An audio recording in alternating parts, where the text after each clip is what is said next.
right, we have a short intro today because we had a great and a little bit long conversation with Chad Finn of the Boston Globe. Chad is basically Boston's sports media writer. He's also an online columnist for the Globe and Boston.com.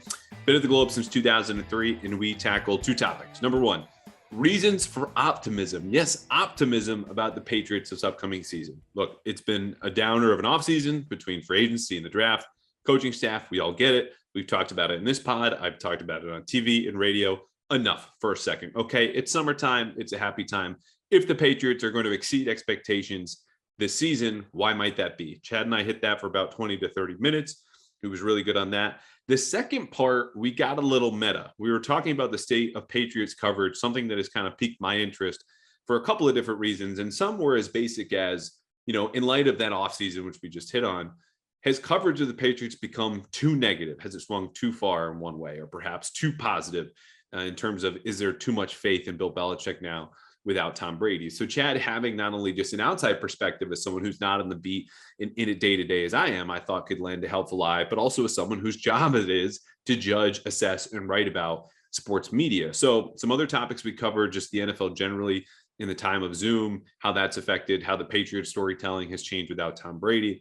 Because look, and you'll hear me say this in the middle of our conversation, honestly, later than I should have, I feel very strongly that the Patriots beat is the biggest and best in the NFL. And I know a little bit about all the other major markets, but when you look at just the depth and the talent and the, let's just put it in football terms, versatility of this group, Karen Guregian, Tom Curran, Mike Reese, Phil Perry, Jim McBride, Chris Mason, Mark Daniels, Zach Cox, Henry McKenna, Greg Bedard, Nicole Yang, Evan Lazar, Alex Barth, Matt Doloff, Kyrie Thompson now, and Ben Volen when he's not doing national stuff.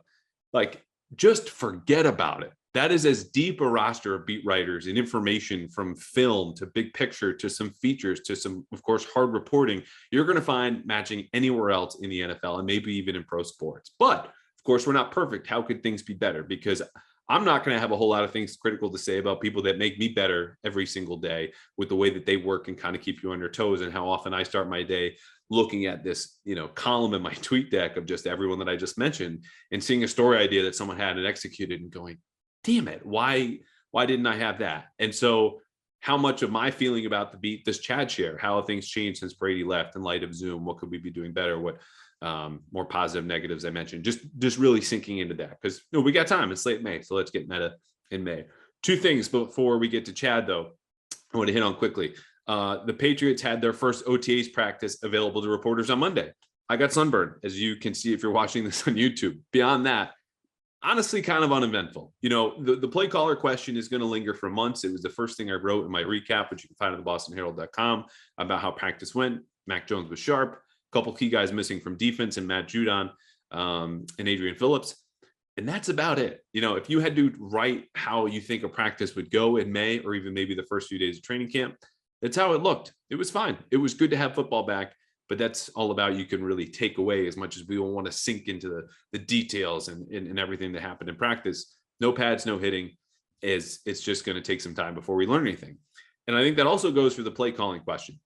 Just as I wrote, again, on Monday night, came out in Tuesday's paper, I don't think Bill Belichick knows exactly who's going to call plays yet. And I think we have to keep in mind this is someone who is very willing and often prefers to let situations play out before making a decision. We've seen him do this famously in the Seattle Super Bowl. Patience is a strength of his. He cares not for awkwardness, any sort of fan anxiety, pestering questions from the media. He's going to do what he thinks is best and take as much time as he can. When it comes to the play caller, I think this is going to go into September. Now, if they had to play a game tomorrow, yeah, they'd be prepared to pick someone. He could do it. I think Joe Judge would be second, then Matt Patricia third, most likely. But this is all guessing, and all we're going to have is guessing until, again, I think, until September. Last thing, story dropped this morning, just when this podcast episode came out, Wednesday the 25th, as did a story I wrote about Ross Douglas. Ross Douglas is a new co-wide receivers coach for the Patriots, along with Troy Brown. What's interesting about Ross Douglas? Well, he's the youngest assistant in the entire NFL, the youngest position coach, someone running his own room at 27, about 27 and a half years old. In the process of determining whether Ross Douglas was the youngest position coach in the NFL, I had to go through all of the other coaching staffs. And there was a lot of notes that I had that had nothing to do with Ross, that didn't make the story, but it's the kind of information you either save for a podcast or Twitter. to save anyone from just a totally inane string of tweets, a couple of things that I thought were fun about the rest of the league, because these were things I didn't know until I went through literally every single team's coaching staff. The Patriots famously have a small staff. You know who has a smaller staff, and I think the only other smaller staff in the league? Pittsburgh with the Steelers. Brian Flores, of course, in Pittsburgh, as some people know. You might not know is that Brian Greasy is now in San Francisco. He went from the Monday night booth last year with ESPN. They reshuffle as they do seemingly every 2 to 3 years. And he lands coaching quarterbacks for the 49ers. You know who's also coaching quarterbacks? Matt Nagy. We all know got fired by the Bears, miserable tenure there. He's back in Kansas City with old boss Andy Reid. As far as ex-players go, it's interesting because we talk about the Patriots and a lot of other teams kind of taking about the personality of their head coach. Dan Campbell, famously ex-player, wants to bite off kneecaps in Detroit. His entire staff is almost entirely ex-players. And you got Aaron Glenn, new defensive coordinator, along the offensive side. Mark Brunell is their quarterbacks coach. Speaking of ex-players, Larry Izzo, Patriots special teams legend. He's running the special teams out in Seattle. Down in Philly, they have maybe the youngest staff in the NFL. There were two guys who gave Ross Douglas a run for his money. One, a 28-year-old linebackers coach, and then a 30-year-old special teams coordinator who started last year, Michael Clay. So credit to the Eagles. They seem to know how to farm out these young coaches and develop them as well as players, or maybe not. We'll have to see how the second season go.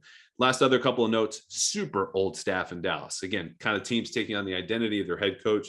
This time, it's not so much Mike McCarthy. It's more Jerry Jones is, of course, going to be big name, big everything. You got Dan Quinn down there. Of course, I mentioned Mike McCarthy. You go down, you're going to recognize more names on that list, I think, than any other staff in the league aside from the Patriots.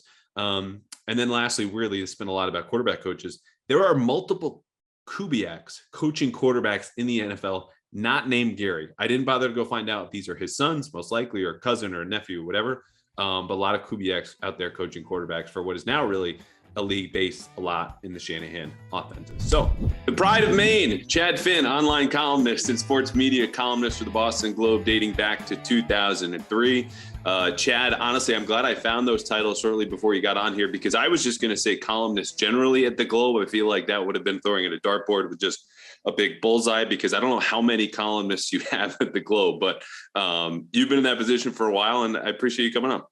Yeah, you bet. Yeah, it's I've been covering media since 2009, which was right when the second sports radio station launched, and roughly the same time NBC Sports Boston launched. So I got the beat like 2 weeks before it blew up, so pretty lucky there. And then I've been the online columnist for about for the Globe and Boston.com since 2010, somewhere around there. And they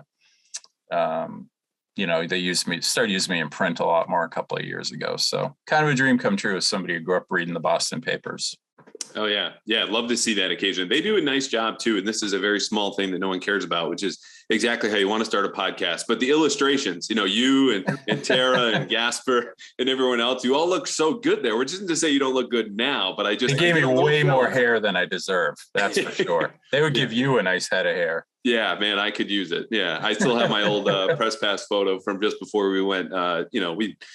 We stuck with the Bic for a while, and believe me, I'm holding on to that as long as I can. Though NBC Sports Boston asked me to change over, like, do you have an updated headshot? It was one of these, like, this is not the one we can really use anymore from 2019. I said, yeah, sure, we can make it work. You said the second sports radio station. I got to ask you, that's not like we can say 98.5 the Sports Hub on here. There's no like taboo for you. I'm trying to avoid saying. Oh, no, not at all. Just I guess the way I still think about where WEI was here forever. But they switched to sports around 1990 and had dominance in the market for a long time. And then the Sports Hub came along, and I think it was August 2009.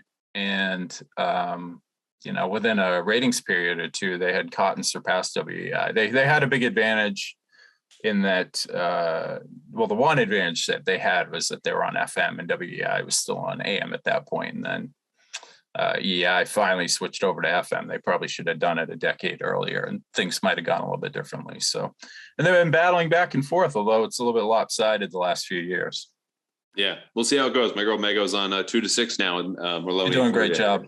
Yeah, I agree. They had me on the other day, so I kind of have to say that now. My first podcast episode since then. But all right. So this podcast, as I mentioned in the open, it's about two things. First of which is the positivity that has been lacking from the offseason. And look, deservedly so when it comes to the Patriots. The offseason has not been kind to fans. Hopes were dashed in free agency. Disappointment was taken in the first, second, seemingly every round after that in the draft. The coaching staff is a weird patched mess. But I get to practice on Monday, Chad. I got to tell you, it's, I'm thinking about all these different things about who's calling plays. And can Malcolm Butler still run? Is Devontae Parker hurt already? Did Mac lose weight? Am I also in the best shape of my life?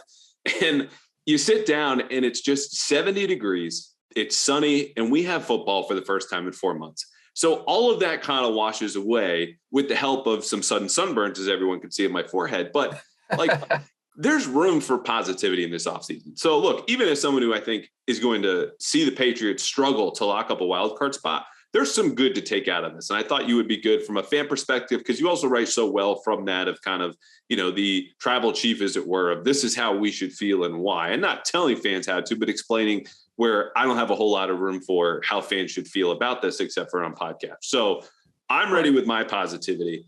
And the first thing I put in the rundown I sent to you is the number one thing the Patriots detractors miss or undervalue about this 2022 team is what? Well, I like that question a lot.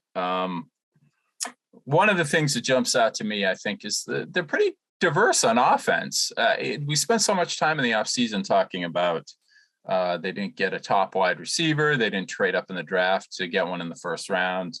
They spent a second round pick on one, but certainly not a big name or an expected choice in Thornton. And didn't go out and get Hollywood Brown or AJ Brown or anybody who Deebo Samuel, who really would have moved the needle here.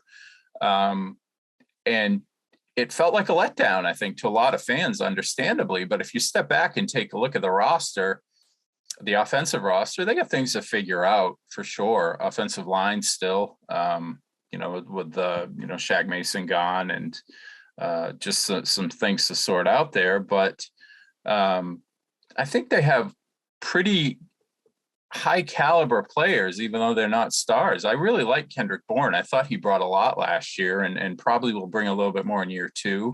Hunter Henry was basically exactly what you expected. He was kind of to the Patriots statistically what Dawson Knox was to the Bills. I think you can expect that they're going to have a really versatile running game. With Ramondre Stevenson in season 2, Damian Harris playing for a contract, James White maybe being back at some point, plus the draft capital they spent there. And you're going to see other guys contribute, whether it's Devontae Parker, who Patriots fans have seen play well before, for sure, against them, or Nelson Aguilar's used better in season 2, or just Mac Jones has improved because clearly he's in better shape. He certainly knows much more now than he did at this point last season. And I think that's been kind of lost, that they could have a pretty darn good offense. It's been lost because they didn't bring in that, name in the marquee lights that maybe people were hoping for. Yeah, I like that you touched on a lot of things there in terms of diversity of the offense, because the way I've been thinking about it this offseason is the Patriots have a plan B now, right? Like their plan going into last year, we have a rookie quarterback.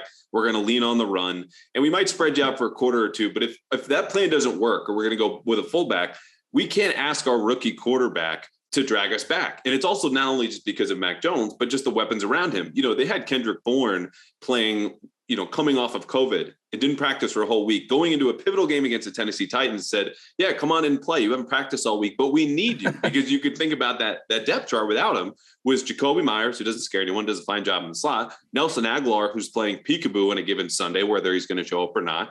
And that was about it. So at least now if Devontae Parker gets hurt, you can still go deep with an Aguilar or a Tyquan Thornton, or work the middle with Hunter Henry and Jonnu Smith. And none of these guys are going to scare you, but inevitably with all the pressure the Patriots are lightly putting on defenses across the board, you're going to find a soft spot because of that depth and diversity of the talent that they have now. Yeah, from what I understand, we don't know who's calling the plays. That seems to be a bit of an issue here too. But we're staying positive, Chad. Positive, yes. Yeah, I mean, losing Josh McDaniels, just the institutional knowledge of what he has of their system and what he has of Mac Jones from season 1, and where he really needs to improve and where he's working to improve, and his relationship with Bill Belichick, all these things, that is a blow, losing somebody just who's been so ingrained in your system and shaped it for so long. But I think any notion that they're going into this blind because Belichick might be involved, Joe Judge, Matt Patricia, however it shakes out with the titles, if it shakes out with the titles, it's not like Belichick is going to be,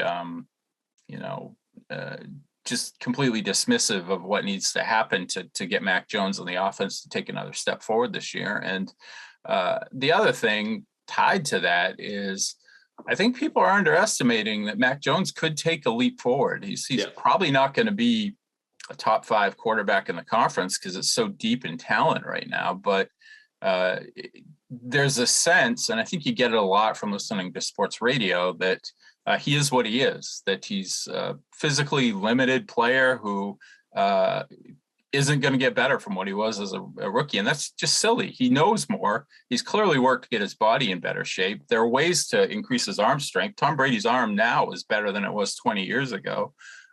So there are a lot of ways he can improve. And he's clearly showing that he's somebody who's going to put in every aspect of work to get better at this job. He's got the proper obsession with being a great NFL quarterback. I'm really encouraged about what he's going to be.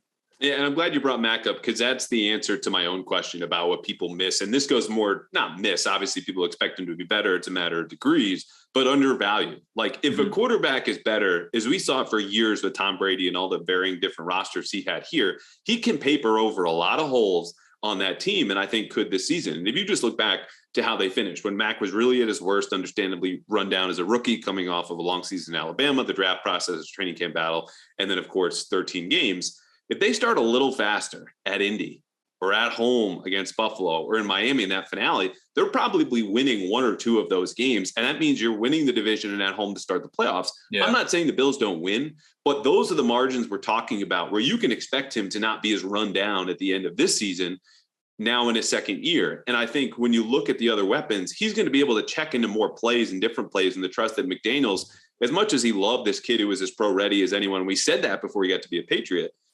There's pro ready as a rookie, and then there's being in year 2. And you look at the leap, even for guys who have changed play callers, it's been a significant leap since 2018 for 4 out of the 5 guys who have a new offensive coordinator. They got better anyway. And I think that is going to be something to monitor because the team is probably going to go as far as Matt can take them. Yeah, I mean, it's knowledge. The game slows down for you a little bit in that season too. And if you think back to where we were a year ago, I would say the vast majority, Andrew, of people in the media with us were saying, oh, Cam Newton's going to be the starting quarterback, and almost saying that with very little doubt that they might be wrong because they were bringing in 5th quarterback drafted, again, supposedly limited in his athletic ability, and he is, but he makes up for it in other ways. Right.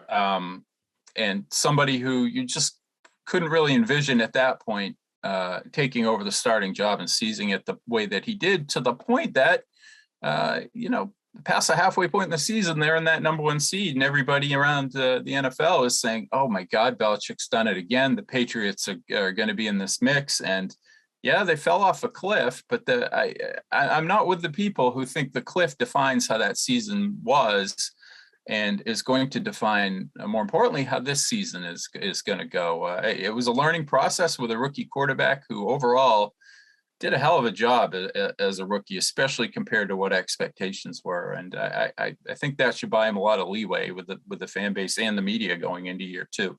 Definitely. And I think the trouble is, of course, is that free fall after the bye week, you're talking finishing 1-4, didn't stop when you lost 47-17 at Buffalo, because it kept going with the loss of Josh McDaniels, and then you go to free agency and all the things we talked about. But let's stop there with the coaching question, because I think whether you believe in Mac making your year 2 leap to paper over a lot of problems, like I mentioned, or the diversity of the talent on offense to carry this team, the one thing or the first counter someone would have is going, well, how is that going to help when Joe Judge or Matt Patricia is calling the plays? And I think it's a legitimate question. My thing about how this coaching question could resolve again positively here in late May is just that, again, something I just hit on. 4 out of 5 quarterbacks who started as rookies and then changed coordinators going into year 2 got better anyway. Like there's generally seen as the Patriots having an above average level of coaching on offense and defense. And that's what helps them. That gives them an edge on Sunday. They win the close games because of that coaching. If the Patriots just come down to an average level of coaching, which might not happen with Judge and Patricia, you're on an even playing field. And I think Mac can still elevate above that anyway and carry you on his own. Or, of course, as we saw on Monday, Bill Belichick just might call plays. And this is something I don't think he knows. But if he does call plays, that's a net positive for fans. I think so, too. It's funny. I've heard from people saying, well, Bill's been a defensive coach his whole life. Well, first of all, he's as immersed in every aspect of football down to the minutiae as anybody who's ever lived. You know, yes. It's not like he's going to look at the offensive playbook and say, you know, what the hell is this? I have no idea what I'm doing. You know, this is a guy who, 30 plus years ago now came up with we always cite this, but the game plan against Jim Kelly and the K-Gun Bills in the Super Bowl that you can go find in the Hall of Fame in Canton if you want to look at it. It's just he sure technically he's never had the title of offensive coach, but in these last 22 years with the Patriots that he's been deeply involved when he's needed to be, to the point of probably overruling McDaniels or Bill O'Brien or Charlie Weiss or whoever it had to be at certain points in time. So if Bill's really involved there, I think that's a good thing. Patricia and Judge are obviously wild cards. Bill thinks highly of both of them, obviously, and for whatever faults they had as head coaches, and both of them failed pretty spectacularly. They're also really well-regarded coaches here. I know Patricia can be difficult for people to deal with sometimes, and Judge was just a special teams coach, but the regard they hold in the building in terms of their ability to teach a position or get the best out of players, it's a positive with Belichick, and I'm going to trust his opinion over anybody else's. Right. And you know what? He has his blind spots, as we all do when it comes to hiring people or evaluating them in roles. But let's say also, Belichick doesn't call plays, or Mac makes a small year two leap, but not the big one that I've been alluding to. The offensive coordinator position also just might be split in two. They might say, hey, Matt Patricia, you become our run game coordinator, as you see so often in the college ranks and sometimes in the pros. Joe Judge, you take the passing aspect of that. So you're not asking either one of them to step in this gigantic, pivotal, crucial role that encompasses the entire offense. You played to their strengths as a guy who's going to be handling the offensive line, and Matt Patricia played it in college, started there on the coaching side. And Joe Judge, who reportedly was going to step in for McDaniels the first time, and McDaniels was going to Indy, and has worked with the wide receivers before. Again, they might not be these schematic geniuses that the Patriots need to provide those edges on game days, but if you put them in roles that are a little bit smaller than the OC, and they're able to combine on that and incorporate Nick Caley, the tight end coach, who was my number one loser of the offseason, just getting passed over for all these different roles, it is a collective, which the Patriots have been trying to sell, and to some degree garbage. Like, they're going to have specific roles, but I think that is the best way probably to draw the most out of Judge and Patricia, is to elevate them a little bit as far as the offense, but they're ultimately splitting the offensive coordinator role if that's what Bill chooses to do. Yeah, the funny thing here is Belichick could stem a lot of the talk about this if he just gave kind of a simple explanation. I just think dividing it up at this point in time and having them coach to their particular strengths is the way to go. We'll see how it shakes out over these next couple of months. But to me, this makes the most sense. And I've been doing this in this league since 1975. So screw you if you don't want to listen to me. But, we know how it is. He gets, I guess, kind of defensive about it. I don't know if that's the word. Maybe just not interested in discussing the topic is more of it. But and so these things tend to snowball into bigger deals than they should be. And the questions get more question marks tacked on to the end the longer it goes. But it's not like he's neglecting, what the job is going to be, what the requirements are, and what is necessary to help Mac Jones and the offense succeed. So I guess we got to hang on with the mystery here and see how it shakes out. But there really shouldn't be any legitimate concern that about whether or not he knows what he's doing here. Yeah, he gets the gravity of the situation, right? Because he knows how much Andy Reid gives him problems versus, anyone who has called plays for the Jets for the last 20 years offensively. Like that's the difference in his headaches on Sundays and often winning or losing. So he's going to try to put as much pressure on opposing defenses as possible. But I think we'll also see some adjustments to the scheme. And I mentioned on EI on Monday, some rumblings about they might be simplifying the offense. And there was some evidence, honestly. It was one OTA practice. The Patriots changed when the media was available to see practice on Monday versus later this week, which could have been intentional. All is to say, take this with a grain of salt. But there was some evidence that the system is changing to be a little bit simpler this offseason, which doesn't mean it needs to be worse. You're just always trying to find that balance between unpredictable and sticking to what we're good at. But moving from the sideline to field, let's name some breakout candidates. This is going to be something we all do in July before training camp preview, all our beat writers. I want to get ahead of this. May. I got two guys, and you can pick either one to start and then offer your two. Josh Uche is someone who received as much hype as anyone last summer. It's the annual Josh Uche breakout. Yep. The old year 3 leap, as we say. But I can't get the idea out of my head of the damage he did to the Giants, who had one of the worst offensive lines, but in joint practices for back-to-back days, and then gets a sack or two in those first couple of games last season, gets hurt and disappears. And this is also backed up by the fact that I talked to a scout a couple of weeks ago who said, can you just tell me what the hell they're doing with him? Because we loved him coming out of the draft. They left ahead of us to go get him and just haven't used him that way. My other guy is Ramondre Stevenson, easy year 2 leap. I think he's more naturally talented than Damian Harris, who runs in a style that I think is going to sideline him for a couple games. You love that physicality, but Stevenson has a little bit more wiggle. Like, this dude's feet are so light that I wrote last year, I think he's going to just levitate for a couple yards down the field at some point. And it didn't happen, but I think you're going to start to see that gap between their talent and their kind of, make or miss, breaking tackle ability, I should say, more as the season goes on. So I'm with Uche and Stevenson. Who appeals more to you? Oh boy, I love both those guys. I mean, Uche's funny because he pops when he's on the field too. Yeah. You'll see him, get after the quarterback hypothetically and look extremely fast coming around the corner, and then you go and look at the snap counts later on, and he had 8. Yeah. It was, and at the points of time where Winovich last year kind of fell out of the picture, and there were points in time where they were looking for pass rush. Judon was so great for 3/4 of the season, but there were times where he could have used a little bit more speed out there.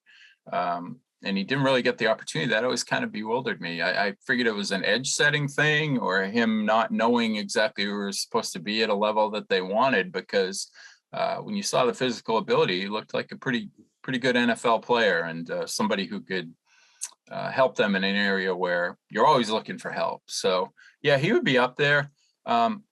Stevenson's somebody who'd be up there for me too. He's really fun to watch run. I hate comparing anybody to Marshawn Lynch because Marshawn Lynch was so distinctive and such a cool character on top of it. But and probably Seattle should have given him the ball at the goal line. But you have to say that. But yes. You can see it. His running style is very similar. It's like a little Tasmanian devil there when he gets into the open field, and I can see him having a great year. The other guy is somebody who was pretty good already last year. We've already talked about it. I feel like Bourne's got another level to go to. That he seemed to make plays when they really needed them last year, and there were other times where they just kind of forgot about him. And I feel like if there's more of an emphasis to get him the ball, he can be a really, really productive player in this offense. He reminds me of a combination of the guys Brady had in the early years of the dynasty. It was a little bit of David Patton there. There's a little bit of David Givens with the way he's competitive for the ball, and a lot of Deion Branch, probably a little bit quicker than Deion, but Deion had that incredible ability to get open in the middle of the field, and Bourne, was a little bit more run after the catch kind of guy. But I remember I was really impressed with him last year, and he's got such a big personality too. I think he could be somebody who's really popular with the fans this season. Yeah, I would say arguably more popular with the media. Yeah, we'll say. Gold mine, huh? What's on his mind all the time. And I like that Givens Patton blend, honestly, a little bit more than the Deion Branch, because I think you've got the size of Givens right, but there's a little bit more wiggle there, as I was just talking about with Stevenson, where they're handing him off on jet sweeps and getting him around. Yeah. And a lot of his underlying numbers coming into free agency 2 Marches ago, in terms of his separation, his expected yards after the catch versus what he actually got, we're really, really good. I think they started to tap into that. And I think you're right, as someone who gets more comfortable in the system, I think he definitely has another level to get to. Yeah, I'm just picturing the Dallas play against Diggs there, where the seas parted and he's gone. I mean, that wasn't his typical play by any means, but just a fun guy to watch when he got the ball in his hands. And I feel like there's probably going to be a little bit more emphasis this season on doing that than they had last year. Definitely. All right, zooming out, we've done players, we've done coaches, we've done Mac Jones. The Patriots will be better than expected if or because this happens. What's your overall answer? They solved the middle of the defense, I think. There's so much question about what the linebacker situation looks like, and I think it's a little bit exaggerated. I mean, it's the team that plays Duggar and McCourty and Phillips, and you technically call them safeties, but it's not like you've got 4 or 5 linebackers on the field these days, So the desperation there isn't quite to the level of what the people doing the 5 biggest Patriots flaws are doing, as they put linebacker at number 1, or were frustrated that they didn't pick a linebacker in the first rounder in the draft. And so it's about an emergence of a guy like Uche on the outside, or Cam McGrone, or if Ronnie Perkins gives them something. I think clearly the talent evaluators in Belichick with this team have seen things we haven't. That they've seen things with some of the younger, Raekwon McMillan, veteran guy who was hurt last year. They know things about the guys that we really haven't seen that give them an indication that they're going to be able to help. And I would have liked to seen them to bring in a veteran, speedier guy there. They were really slow toward the end of the year. Hightower really struggled, and Collins didn't do much. And Van Noy, they moved him out as well. But I would like to see them just see how that shakes out. I think it's probably going to be a better situation than most people feel like right now. Yeah, I've got 2 reasons. One is an if, and the other is because. So the Patriots will be better if they hit again on this draft class, because I think what happened in 2019, in 2020, and I wrote about this at the time, and you can go back and look, that was when their bad draft classes from 16, 17, 18, and 19 finally caught up to them. Like, that's the only way, and Kraft has hit on this, to effectively, build your roster. And Brady papered over, again, all of those holes for a long time. And you can make some pick swap trades and get into veterans, but sustainable team building is all about the draft. They completely whiffed as one of the 10 worst drafting teams in that stretch. Started to turn a corner, maybe again, depending on our guy, Josh Uche, in 2020, obviously hit a home run in 2021. I think Cole Strange, and we saw this on Monday, is going to start at left guard. What does Saquon Thornton do? I don't know. And then you got Marcus Jones and Jack Jones, and everyone else in day 3 is going to be a crapshoot. If those guys can make an impact, this team is going to be better, because now you have the pipeline of young, cost-controlled talent starting to offset your veteran losses and guys who've just missed on in free agency or in the previous drafts. Now they will be better because they just have a high floor again. And this was my argument for them last year of going, okay, if they have Cam Newton, or if it's a rookie quarterback, what's going to happen? Can they still make the playoffs? Yes. The way they're built, and we've seen this for so many times, they are just going to wait you out and wait for you to implode. And they did that largely in their winning streak in the middle of the year. But you look at the last 5 games again, and we've harped on this a lot, aside from the Buffalo beatdown, you have blocked punts in Indianapolis. You have penalties at the wrong time, scrums against the Bills at home. Those things I don't think are going to repeat themselves, because the larger sample of Bill Belichick coach teams tells us they don't do dumb shit. So I think if you eliminate that and the holes in special teams get plugged, where this could even be an average special teams unit, Marcus Jones, who I just mentioned, this dude is going to be a dynamo on punt return and kick return if he can hold on to the ball.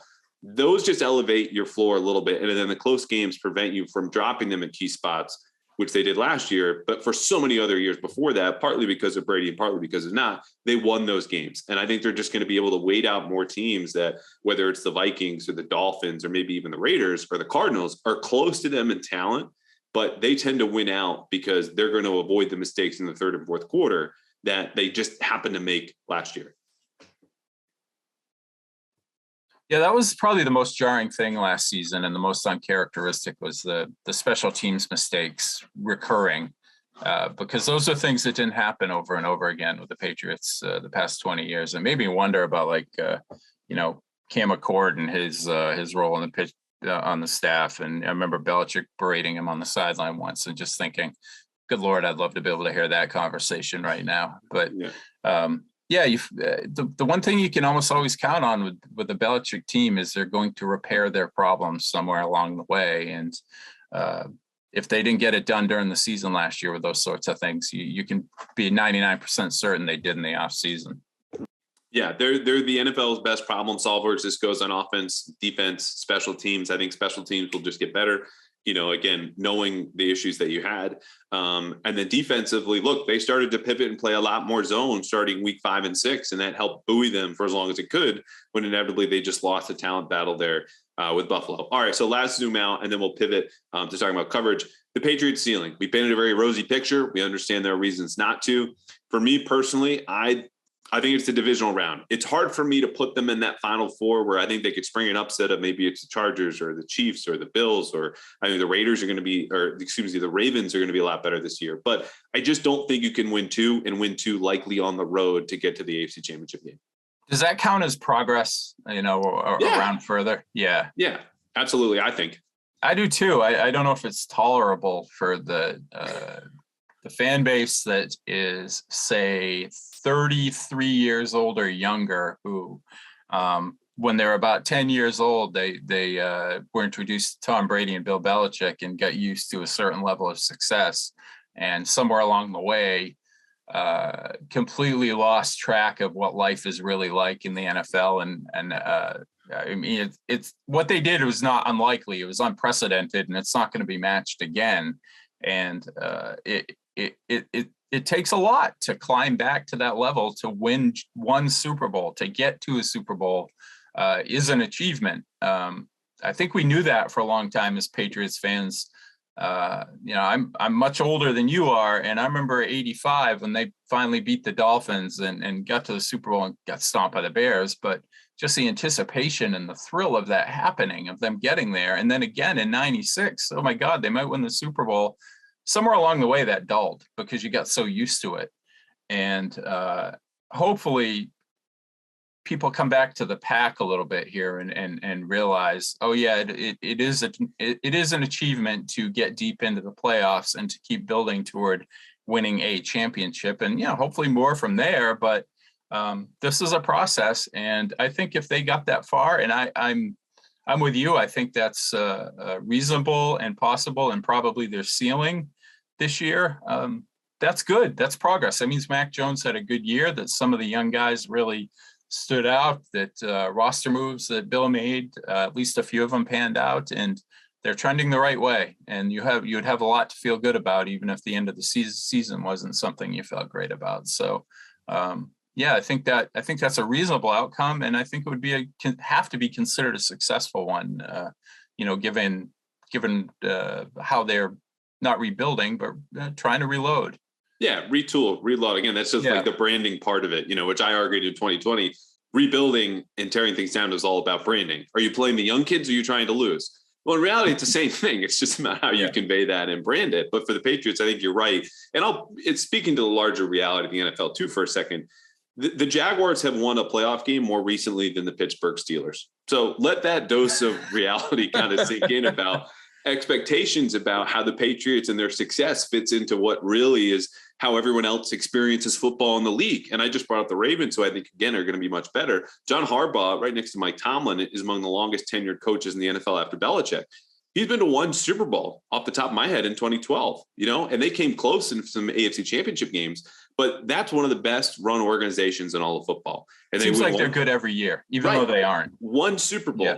So, and Tomlin's obviously they won one, and they've won 2 since Belichick took over in terms of Pittsburgh, but it just doesn't happen. And I think we can have arbitrary endpoints of, they haven't won, a playoff game in the last 3 years. And there's a lot of confounding variables that go into that. And, how much does it count to make the playoffs in 2021 with an expanded field versus earlier? And, who did you play and did you get hurt and blah, blah, blah. But just the longer time you give it, the easier the truth comes out. And so that could be about the teams or the coaches, the quarterbacks. But I would just say, give it another year. And I think if you advance around further, talk about time and simple truth, that's progress. Like there's no arguing that. You win one playoff game or get to the divisional round if they somehow got the number 1 seed. That's a success for the Patriots in 2022, especially when we're making all these arguments to start the podcast of why they'll be better. Better just means, honestly, in Vegas's terms, 9 wins, a winning season, because they're over under is 8.5. All right, let's pivot because I mentioned that kind of arbitrary endpoint of 2019, the last time that they were, the last time they won a playoff game was the Super Bowl against the Rams. 2019, they lose in the wild card round, 7-9 in 2020, 2021. 2020, as we know, brought up a very seismic event for the world and the Patriots, being the COVID pandemic. The Patriots had a second one, though, when Tom Brady leaving. And what I'm interested to hear from you, Chad, as we talk and kind of zoom out even further, but not specifically about the football team, but the coverage around it, is how you've seen NFL coverage change since the pandemic started. And before we get into the Patriots, where in your view, it's kind of headed next year? Yeah, I mean, I guess in a broad sense, it's just more spread out. Not talking about the day-to-day beat writers, the columnists or anything like that, but you look at the way the games are divided up now. You've got Amazon coming in on Thursday nights. You've got Monday Night Football on ESPN with a much better schedule than they usually get. You have Sunday Night Football is, I don't even know the number off the top of my head, but it's around 15 years that they've been the most watched primetime program in the fall. The number one show on television. That's not sports. And then most watched game every Sunday is usually that 4:30 window on Fox, especially if the Dallas Cowboys are involved. So for some reason, or the Packers. So it's just there are more rights holders with more stake at it, and so it's just it's becoming more and more popular and more lucrative for the league. And it's not a consequence of that, but a result of that is you just get more and more coverage of everything than you used to. The number one topic there probably is how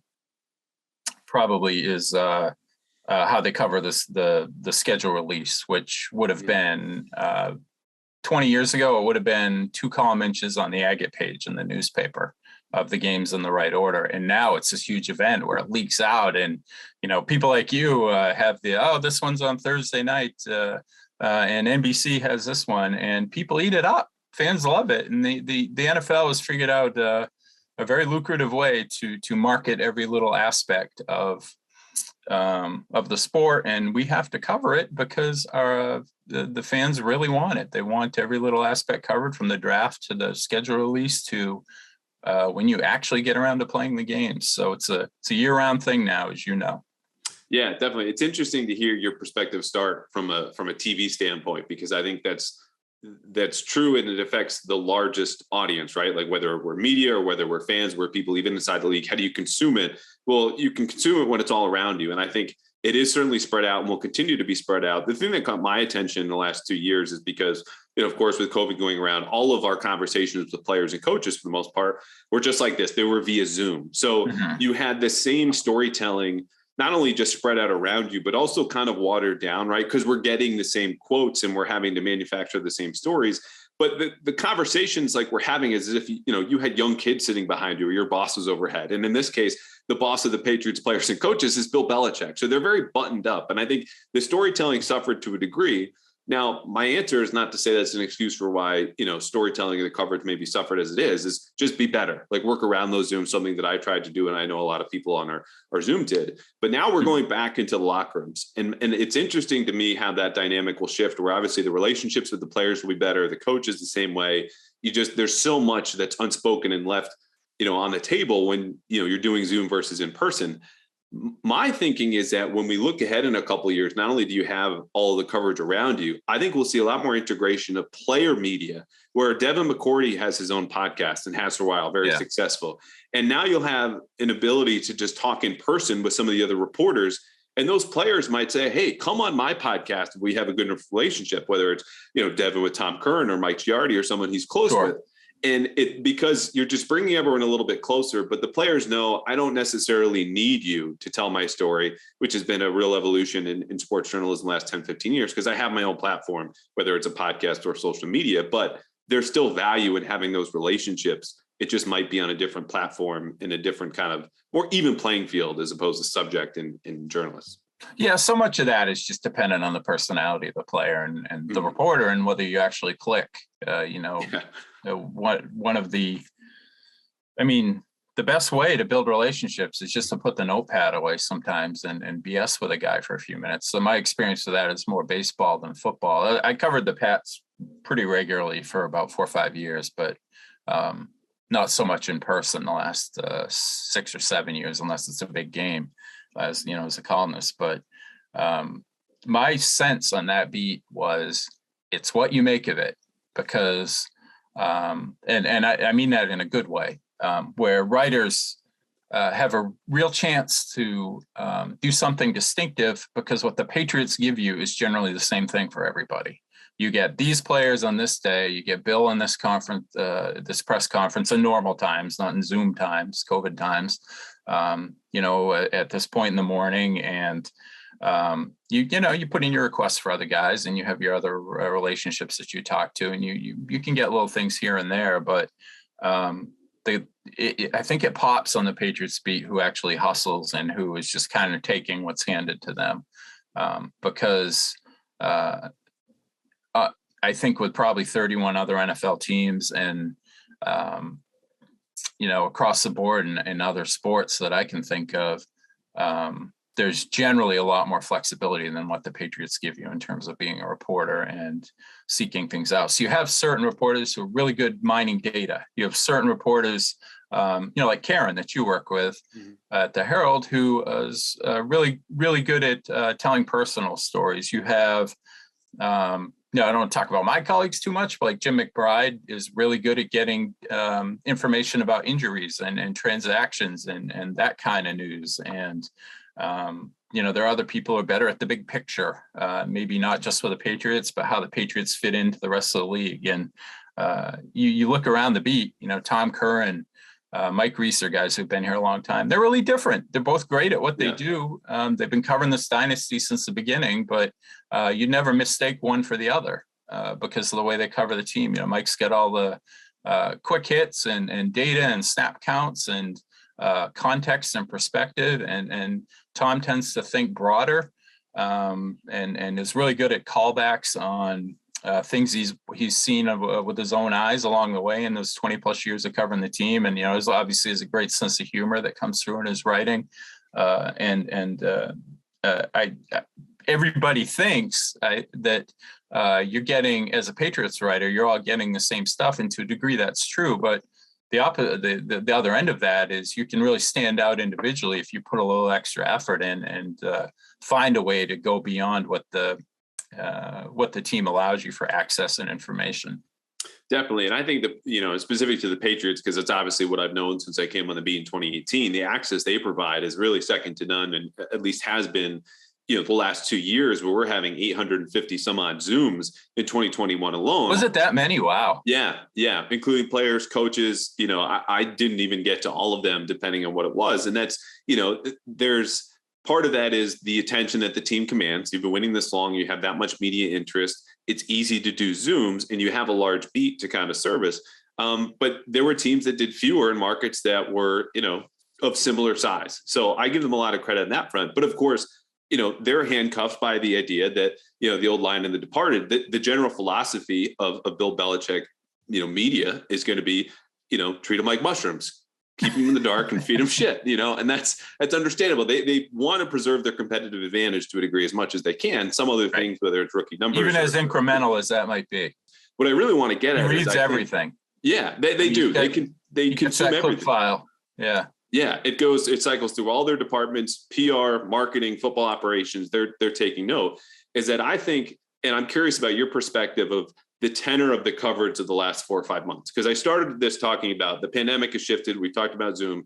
Brady was a central figure of a lot of this coverage for 20 years. He's gone, and now there's more room for criticism because they've gone 18 and 17 without him. And I would say, in my mind, because of what you just talked about, this beat is deep. It's talented. It's competitive. Like the 10th best person on this beat could really cut it anyway. I don't think you could say that for a lot of different leagues. But it's become a little bit more negative. And I think that's fair the last 4 or 5 months, considering all the things that we just talked about. What do you make of that tenor as it's kind of shifted, where the Patriots have to prove it a little bit more before you give them the benefit of the doubt? Or am I off base? No, you're right. A healthy skepticism, I think, is the right tone right now. He let Tom Brady go. And common sense suggests a 44-year-old quarterback isn't going to be that good, but he could have been the league MVP last year, won the Super Bowl the year before. And that is a miscalculation at best. Again, I think it was understandable. I think Tom thought Brady was going to have Bill thought Brady was going to have sort of a close to a normal aging curve. When he drafted Jimmy Garoppolo in 2014, he didn't, but he still expected him, like every other quarterback in NFL history, other than, Brett Favre for 1 or 2 years in his 40s, and Warren Moon for a year or two in his 40s. Everybody else collapsed into themselves, and Brady didn't. And he's the ultimate outlier in that sense. Now, maybe being around Brady for 20 years, Bill should have seen that he might actually be able to at least battle, farther time to a draw there for a couple more years than anybody else has. But it wasn't unreasonable to think that the time was coming to figure out who your successor was going to be for the 40-plus-year-old guy. But where I get frustrated with that skepticism is when there's an element of reporters, I think it's more national than local, but they've been waiting for this. They've wanted to see Belichick get his comeuppance for one reason or another for a long time. The Jets have been waiting for it since he handed in his note as HC of the NYJ and ended up here in New England. You can find probably every team that's played against the Patriots these last 20 years more than once probably has some sort of beef or wants to see this dynasty end and be over for good, and Bill to go off into the sunset and never catch Don Shula and just sort of have a ignominious ending. And where I get frustrated with it is when they take things out of context. Like they'll say, his record is such and such without Tom Brady. Okay, but what were the circumstances? Go back and look at what happened in Cleveland. No one in the history of Earth could have won that last season in the Browns with all the chaos that was going around with them when, word broke Art Modell was taking them to Baltimore. Look at what happened when Brady was suspended and how Garoppolo played and how they stole a win with Brissett. Look at the roster in year 2000, which was just a complete debacle. They were in cap hell, and they had 15 players on that roster at the end of the year that didn't belong in the NFL, and turned that around in 1 year. If you're going to criticize Bill for what's happened in his career without Brady, you have to look at what each individual circumstance was, and people just don't want to do that because it if you really dig into it, it takes away from the point that they want to make, which is the dynasty was Tom, it wasn't Bill. And anybody who's been around here for the last 20 years and has really paid attention knows that that was pretty close to 50-50. Maybe you want to give it to Tom right now, 51-49, go ahead, but the evidence to find Bill's quote unquote genius is really not that hard to find. But there are a lot of people out there, particularly nationally right now, who want to get their vengeance on him. Yeah, and I think it's just a litmus test for, can you deal in nuance? Like, all you're talking about is context. Even if you want to, some people just don't want to, Right. And in my opinion, culture. Yeah, it's just not listening to you. But of course, they have that platform, and that's right. And they're right, or they take the things that I just mentioned, Bill, kind of keep them in the dark, feed them shit. They take it personally. Which, look, media, for most of us, we're not anything if not sensitive. And I get that because our work is public. This is, you hear us on the radio, you hear us on TV, you get a little bit vain, and certainly not all immune to this. But at the end of the day, when, whether it's that kind of treatment or, access or whatever it might be, like, if you don't take it personal and just look at the team and the context of what they're doing, the greatness is undeniable. And I think there's an appreciation. You mentioned Tommy Curran and Mike Reese. They're at the head of the line for this in terms of they have gone places and seen games and covered events and people and greatness that just they never otherwise would have had it not been for Belichick. And that's not a reason to either give him the benefit of the doubt or not. But again, it's an understanding of the position that you're in specific to this beat and the reason it's grown and the size and the way they've really developed an entire economy down there in Foxborough and changed the fabric of New England, forget just sports, is because of Belichick and the people that have been around that organization. So it's an interesting dynamic because I said 18-17. Their record since Brady left is actually 17-17. And I'm curious whether you see this season as a potential turning point, maybe not for media, but media and or fans, in the idea of in Bill we trust, because you said it earlier and you're right. He knows more about football and evaluation and all the tentacles that go out from, a football operations building and department than any of us. But he's not infallible. Yeah, right. If they go 8-9, now you're talking about below 500 over 3 seasons, a decent sample without Tom Brady. Does that in Bill we trust start to fade away with then no playoff wins in 4 years? And you're, say 17-17, that's 25-26. Yeah, I think it does a little bit. I mean, it depends what the particulars are. Does Mac regress? Does he throw 20 interceptions? Is he injured? Yeah, is he injured because the line isn't up to standard? Whether somebody's hurt there and the depth isn't what you want it to be, or you don't feel like the coaching is anywhere near what it was when Dante Scarnecchia, whatever. All kinds of things could happen. But I'm pretty confident in feeling like that's not going to happen. That as talented as Buffalo is, and that what a loaded roster they have, and Miami's brought in big names like Tyreek Hill and loaded up in their own way, and the Jets seem to have a great draft and have some young talent on the roster. I still feel like the Patriots are going to be right there in the mix. If they're not, that's a prolonged stretch here now where they haven't been since Tom left, and I think the questions, as long as they're the right questions and not ones that come from a basis of wanting to just see Bill fall on his face, it's fair to ask them. Something you mentioned before that, just talking about how the reporters have seen all these things because of the Patriots and it's his own economy down there in Foxborough.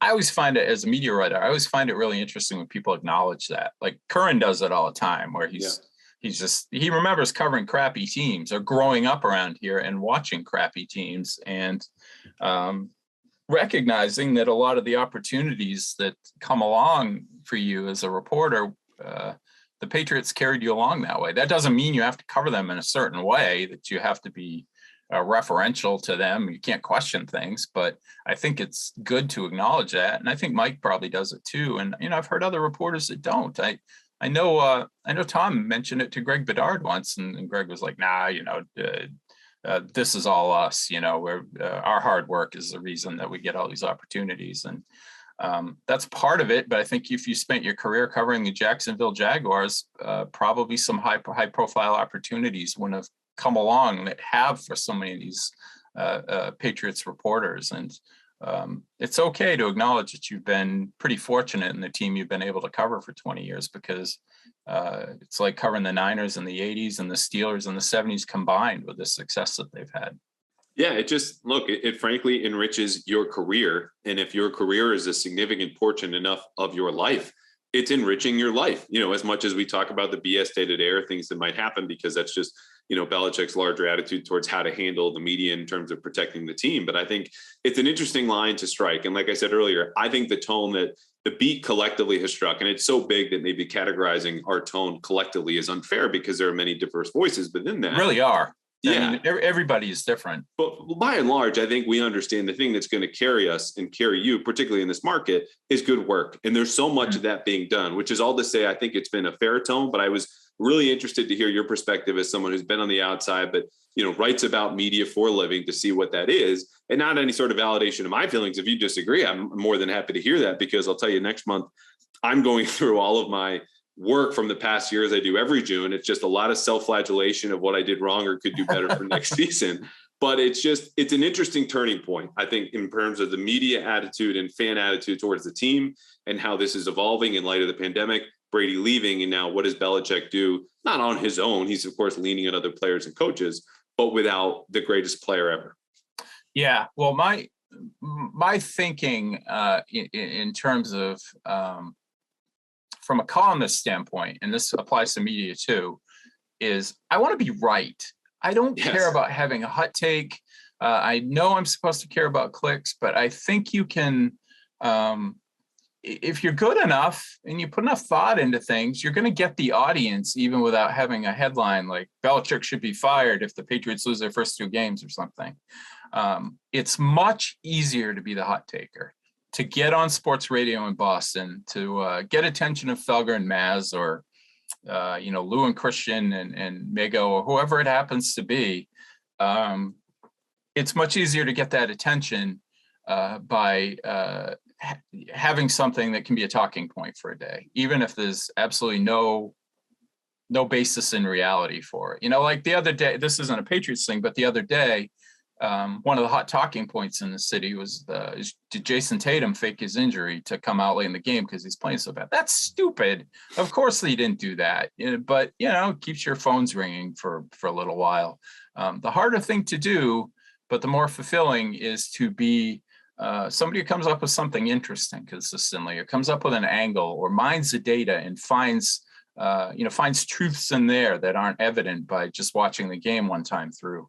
And you get noticed that way too. I mean, it's happened with you. You're on the radio and TV, not because you're throwing out hot takes, but because you do the homework. And I just don't understand reporters who put more interest in getting attention for an opinion than they do in being able to look back at something they wrote and said, aha, I was right about this, even if it went against conventional wisdom. That's what I want to do as a columnist, is to see things, before they happen, or to see things that are shaping into a trend, and to have them bear fruit so that you look like you know what you're talking about, and that your readers begin to trust you. You can admit when you're wrong. You can be conversational with them. And to me, that's much more fulfilling and rewarding than it is to just throw out an opinion every day and then, like fast food, and just have it be gone and be empty calories. That's the kind of stuff that sticks with you, and you have to produce that stuff on this beat, which again, my opinion of our collective work is very high. There's room for improvement. Obviously we're not perfect, but it's just an interesting dynamic where for so long, the storytelling revolved around Brady and Belichick. We have one left now. And then when things don't go as well, how apt are you or willing to kind of push back? And I think so far there's been plenty of that, but sometimes it even goes too far, which is why we started this podcast with a half hour of positivity, or optimism, I should say. Yeah. I mean, one of the things I think about that there's a national perception that the Patriots are all buttoned up and you're not going to get anything. But I think the opposite side of that is, Belichick has an affinity for a lot of different kind of players, but he has a type with the captain types, the intelligent ones, the guys that are sort of natural leaders. And as a Patriots writer, you've got Devin McCourty there to lean on for 10 years. You've got Matthew Slater, guys with this just incredible institutional knowledge now, who are really good at putting things into context and perspective, and probably will, especially with Devin, even more so once their careers are over and they can really, really tell you what they think about certain things. But I think that's one of the underrated benefits of covering the Patriots, is you tend to get a really, not everybody, but a pretty thoughtful group of players who have tremendous perspective on things. And it's not always the stars, the guys who've been here like that are going to get red jackets. It's guys like, Ted Karras is with Cincinnati now, but people like that you can just say, hey, what happened here on this particular play, and get your understanding elevated, or get a little bit of context that maybe you didn't have before. And I've always thought that was a real benefit of covering this particular organization, is that you're going to run into some really interesting, thoughtful people in that locker room. Definitely. Yeah. I've had plenty of conversations that just never made print, partly for the reason you mentioned of developing sources. Just takes a lot of BSing about TV or whatever, things are going on with the family or holidays or travel. And other times it's stuff that I just would have loved to have written, like Ted Karras, you mentioned, that I think is the number one aficionado when it comes to office trivia, The Office, the show. Like Scott can tell you the street address of where the office was, or Roy's last name is Pam's ex-boyfriend. I'm just going, God, I thought I was good at this. But stuff, again, he's a highly intelligent guy, and those you just mostly have to be that way getting in that door. And it's a credit to, though no one should ever tell them. Bill for bringing those guys in and making it more interesting for us, which of course I get. And he'll do, of course, media rarely one-on-one to the side, largely off the record. But Sally Jenkins, had a column I remember from a couple of years ago after they won the Super Bowl. He contributed to a story I wrote about him helping Navy football get back on its feet with a few quotes. And so there's opportunity there. It's again, dealing in nuance, and that's how you survive here in New England publicly. And I think also just kind of behind closed doors. But let's close on some fun stuff. You got one more? A few years ago, it was a while ago now, probably 6 or 7 years ago, but I was working on a story for the Globe magazine on Belichick being the greatest coach in sports history. Their idea, asked me to write it. I was like, sure. I actually had him lined up to talk about it, and then I made just a grievous mistake, although I believed what I wrote in the column, but I criticized him for sending that letter to Trump. And I got a call the next day from somebody you could probably guess saying, Bill probably isn't going to be able to talk to you now. He doesn't want to do it. But yeah. But that, to your point, I was just reminded of that because of your, he'll talk to you off to the side. I remember people, I'm not around that often now, but I remember after you do his press conference after a game, if he wasn't in a miserable mood, people just grab him off to the side to clarify something, or Bedard, when he was with us, did it all the time. Yeah, no, I haven't seen that so much since I came aboard in 2018, but I know, there's time and respect for what we do. Cause like I said earlier, they comb through all our stuff, and he's understand what the tone is. So he understands, how to address the players, understanding they're going to catch this on TV or, Twitter or whatever it might be, and how to kind of handle the media as it were that week. So it's all very involved, even if it's kind of the same front of, I don't know who the player's caller is going to be. We'll get to it when we'll get to it, or we're on to Cincinnati or whatever it is. All right, 4 quick hitters, 4 downs. Very original topic and segment that I've done to close out here. I called you the Pride of Maine to start. So that'll be good. You drink beer, right? Sure, yeah. Okay, got a fridge right here. Excellent. Best beer in Maine. Go. Oh, best beer in Maine. I usually drink Baxter. Which is what I have now, pretty much anything from that brand. But I'll drink an IPA or whatever they have. It seems like there's something new in the refrigerator every week. But we used to go up there up to Acadia quite often, me and my wife, before we had kids. So I started drinking that up there, and it's been a staple ever since. You ever had any foundation? Oh yeah. Yep. Yeah. It's I'm trying to think of the one I had now, and it just was on the tip of my tongue. I want to say not Equilibrium, because that's another brewery. So we're a sinking ship here. But anyway, enjoy Foundation. And I've kind of like the further I get north, the more I'm enjoying the Maine beer. And they call it not necessarily like a New England IPA, which of course it is, but they kind of specify it's a Maine IPA. Like it's a little bit more piney and kind of. It's got potatoes in it, probably. Yeah. A little lobster. Yeah, it's good. All right. Chad, you seem like a guy who watches a lot of good TV. I don't know what gives me that impression, just maybe something you've tweeted. Better Call Saul is coming back. Give us a recent new show you've been watching as a recommendation for people this summer. I just finished Succession. I was on Apple TV the other night. Severance, not Succession. Succession, okay. I figured like a month ago. That was great too.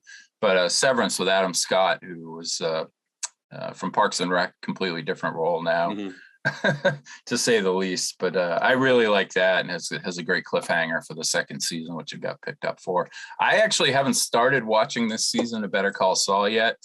I had to finish, season 4 first. I went back and rewatched like the last 4 episodes because I couldn't remember anything. Yeah. But I heard last night's episode was pretty crazy. I don't know what the spoiler is on it, but that's the next thing I'm diving into is this season.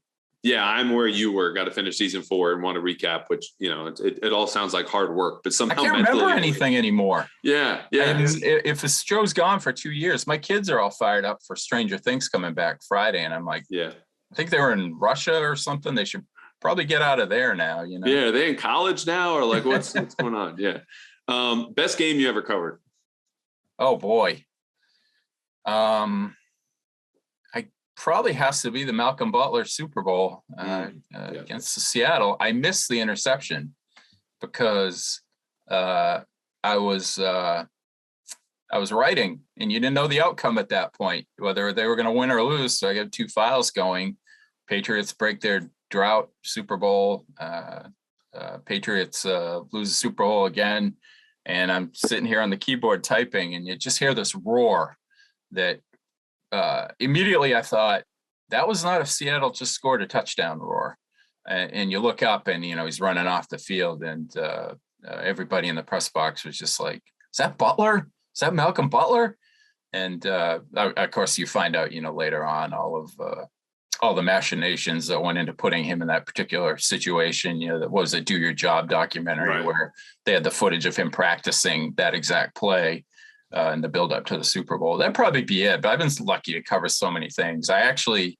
Can I stop you there though first? And I'll put this delicately. How much did it suck to miss Malcolm Butler's game-saving interception in the Super Bowl at the time? I thought it was fitting for me. Okay. Because I missed deadline. So this is a clear comparison. I was 13 and missed the Janet Jackson wardrobe malfunction. Thought that was the worst thing to ever happen to me as a 13-year-old back in that Super Bowl. But obviously it doesn't compare. Just kidding. But that's wow. Yeah. The Falcons one was pretty interesting because I was sitting next to Alex Spear, who's our baseball writer, very analytically driven. He was helping us out with Patriots coverage during those 2 weeks. And I'm sitting next to him, and it's 28-9. Mm-hmm. And Gostowski missed the extra point. And I look at Alex and I'm like, did they still have a chance? And he said, everything from here on out has to go right. But yes, they still have a chance. And then everything from there on out went right, from, Hightower sack to on and on and on. And I'll just always remember that it was like he almost kind of willed it into existence, where he said, yeah, everything has to go right. And then all of a sudden it just did. I covered the Bruins Stanley Cup win in Vancouver and a couple of Red Sox World Series. I'm supposed to root for the story, right? I'm kind of hoping the Celtics reach their peak of achievement this year, because I've never covered an NBA Finals, and I'm on the docket to go out to San Francisco if they end up playing the Warriors in the finals. So I'm really hoping that happens. I haven't had a chance to do that yet. Yeah, look, I'm with you. I don't think I'd be going out to San Francisco, but as far as just the quality of the NBA Finals, I think the Heat are a good team. But if you want the two best teams in it, it's going to be the Celtics and Golden State. So this last question, fourth down, has become a staple, kind of thanks to Ted Johnson and then Christian Fourier, whom I asked, when was the last time you got a speeding ticket, and did you get out of it because you were Ted Johnson and or later Christian Fourier? Oh, that's funny. Both of them said yes. Ted has a, quote, 60 to 70% rate of getting out of them. Christian says he has a full-on plan for how to do this. The last time That doesn't surprise me at all. The last time Chad Finn got a speeding ticket, what happened? Last time I remember getting pulled over, I got out of it, and it was before I was even reporting. It's been a while. I guess I drive the speed limit or don't go anywhere anymore. But I got pulled over up here in Maine where I live. I was coming home from a night shift on the desk at the Globe, which is what I did there my first 6 years there. So it's probably like around 2009. It's been a long time, knock on wood. And I got pulled over, and I said, the officer asked me, where are you coming from? What were you doing? I said, I'm getting home from work. I just drove 2 hours and a half. I work at the Globe, had the paper next to me, next morning's paper. And he was like, oh yeah, you work at the Globe, what department? I said, sports. And he said, what was the Bruins score? And I knew, because I heard somebody else mention it, but when you work at a newspaper of the Globe or Herald size, you're not working on everything on a given night. When you're on the desk, you have like the NBA focus, or you're editing all the Patriots stories or that sort of thing, or you're writing the headlines or whatever. Mm-hmm. And I had nothing to do with the Bruins that night. And I was like, I think it was 4-3. And he's like, yeah, you're right. Okay, I'll let you go. But yeah, that was the last time. I don't know when the last time I got a speeding ticket was. Probably right around when I first started at the Globe. So 20 years. Priuses don't go that fast. Yeah. All right. Or Hondas or whatever else we have in that driveway. Yeah. Good for you. All right. 2 mailbag questions. We'll get you out of here. First one, this was from @officialtruck. He wanted to know what Dietrich Wise's role is. My simple answer being a practice on Monday. He's playing the edge opposite, which should be Matt Judon. He was dropping into coverage a few times, which is not particularly encouraging. But I think, honestly, it's going to be the same old, same old. They want to get a little juice from him on third down and just kind of hope he holds up well enough on first and second. Energy guy. good attitude guy, might get you a sack once in a while. Another fun person to talk to. Yeah. Plays within the rules of the media training, but he and I went 10 minutes on PB&Js, I think my first year in 2018. He has the whole system. Good guy. Yeah. Cool. How's Bill feel about those kind of stories? Does he not care? I wrote that during the year and then published it during the Super Bowl, where even Brady it was like a graveyard of crusts in the locker room. And he had a specific, kind of jelly without obviously strawberries or any sort of sugars. Like they just all would house peanut butter and jellies before practice. And I just was like, I need to go around the locker room and ask, because it was something that people would talk to, then a new reporter they didn't know about, but also like, how the hell do you get the whole locker room on board with PBJs? So I don't think he cared so much about that story, but it also just might've been lost in like just the ocean of content that comes out around the Super Bowl. Last question. You mentioned this indirectly or maybe directly earlier. How much, this is from Jake on Twitter, how much do you think Mac's new fitter physique will affect his play? Can't hurt, right? I mean, I don't know if pass rushers were bouncing off him a little bit more last year. I don't know. I mean, he just looks, he looks toned. He looks like that he really committed to getting in better shape. And it's just more evidence that he's going to put the work in wherever he needs to become a better quarterback. And that there should be really hopeful expectations of him in season 2, because he's doing what he needs to do to become better. And, he really did have a pretty darn good rookie year.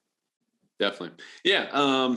I think it would be hard to quantify this, right? Like we could go with scrambling yards, but that's going to be dependent on the offensive line and the blitz rate and all these different things. But, I think, look, if he scrambles for a couple third downs and converts some plays outside of structure, because the team is kind of currently built, right, as like a basketball team that's very good in the half court, but when you need to break someone down one-on-one late in the shot clock, there's no one to really give the ball to. Yeah. If he could break someone down on third down and get a couple extra, yards because of this fitter physique, that might happen. I think that would be the biggest bonus. Otherwise, I think he'll just be okay. The other way to quantify this, he'll be much better weeks 13 through 18 than he was a year ago. That's a good answer. Yeah.